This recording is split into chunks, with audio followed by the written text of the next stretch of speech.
The most amazing thing, it was a disc jockey, the first black jockey in New Orleans that I recall as being the jockey. His name was Okie Dokie Smith. And I think he had about 15 or 20 minutes on air every day. It was no set time. Radio was for like from dusk to dawn. Maybe come on 7 o'clock in the morning and 5 o'clock in the evening, there was no more radio. You got home. So he would come on, Lord, Miss Clawdy, eat your mother's homemade pies and drink Maxwell House coffee. And he did that maybe, 5 times a week, 20 minutes a day. And I started hearing that Lord and Miss Clawdy thing, and I tried to play it. And in New Orleans at that time, with that Mardi Gras second step, everything kind of lays around what they call 8 bars. 8 bars of blue. You don't really need to know how to play. You just need to know how to make the movements. So I said, Lordy, Lordy, Lordy, Miss Clawdy. And one day in my mother's sandwich shop, Dave Bartholomew came in. He was like our hero around New Orleans. He had the big band, and he played all the proms. Everything at school was Dave Bartholomew. And I saw the guy come in, but I was so busy with this Lord and Miss Clawdy trying to mimic Okie Dokie. I was, Lordy, Lordy, Lordy, Miss Clawdy, girl, you shoulder. And he said, play that again for me when I stopped. So I played it again for me. Then I realized it was Dave Bartholomew because I was too young to go see him. So he said, you know what? There's a record producer, a guy owns a record company from California, coming into New Orleans. They're looking for young talent to record. Because before Lord and Miss Clawdy, it was all adult music.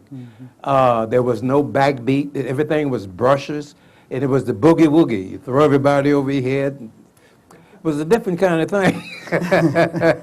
So I was wondering what he was talking about, make a record. I'd never heard of any of this language before. How old were you at the time? 17. And he was asking me about, I said, well, do you want to make a record? I said, yes. So he said, I'm going to bring Art Rubin out here, the guy that owns Specialty Records, and I want him to hear this thing. I believe this could be a good teenage record.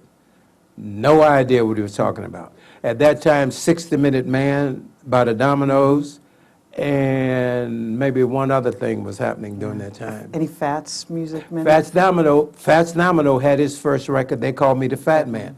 But everything was running, everything was boogie woogie. So we didn't know how to play, so my little brother stacked some beer cases up, and he couldn't play. You play drums with your wrist. So he played with his whole arm, I copied Fats Domino with those triplets. That's why I learned how to play the triplets, listen to Fats with that 8-bar blues.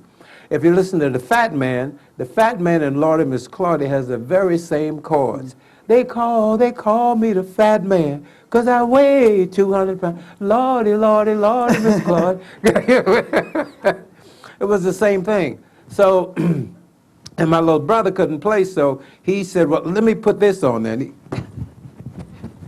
That was his drumming, and that backbeat and the cymbal thing came up, and there it was. It was a new sound in music. And when Lord and Miss Clawdy came out, there was no playbacks. Dave Bartholomew, he did call me downtown to record.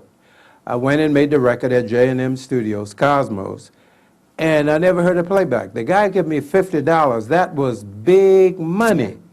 Whoa, $50. I'd never seen a $50 bill.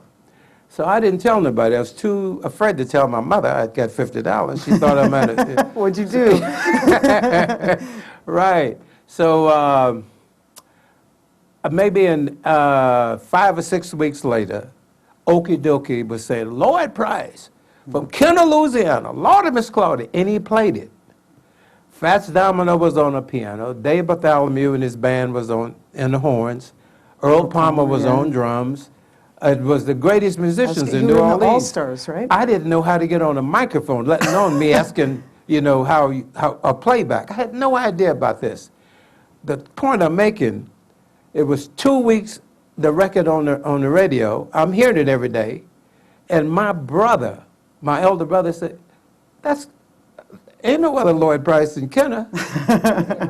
They keep saying, is that you? I said, I think so. I think I had never heard myself. I had never heard nothing about a microphone. And a week or so later, the whole world just blew loose.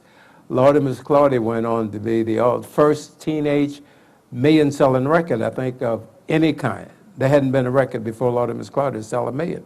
And the reason being, there was no electricity, you know. There was no, we had candlelights, you know what I mean? It was really something back there. It was like 6 years after the war. Right. And everything just was being built. So that was a wonderful thing. And then all over America, people wanted to see Lloyd Price, Lawdy Miss Clawdy. They had no idea Right. what was going on. We should hear a little of that record. Can we hear some Lawdy Miss Clawdy up there? I think we've got that on track 2. Can never hear it enough, really. I tell you. And that's Fats on the... That's Fats on the piano.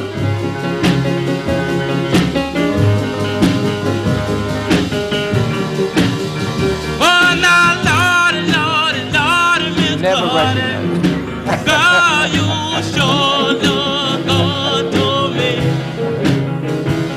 Well, please don't excite me, baby. No